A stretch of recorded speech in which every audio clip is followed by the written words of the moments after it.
తెలంగాణ సీఎంఓలో ఓ కీలక ఐఏఎస్ అధికారి పేషీలో పనిచేస్తున్న ఉద్యోగి ఆత్మహత్యయత్నం చేసినట్లు పుకార్లు రేపుతున్నాయి. అధికారి వేధింపుల వల్లే ఆత్మహత్య ప్రయత్నానికి పాల్పడిందని సమాచారం.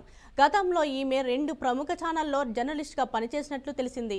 ఇటీవల మిస్ వరల్డ్ ఈవెంట్ను కూడా కవర్ చేసినట్లు సమాచారం. ఈ సమయంలోనే ఓ ఐఏఎస్ అధికారితో పరిచయం అయ్యింది. టూరిజం శాఖలో కాంట్రాక్ట్ పద్ధతిలో ఉద్యోగం కూడా ఇప్పించినట్లు తెలిసింది.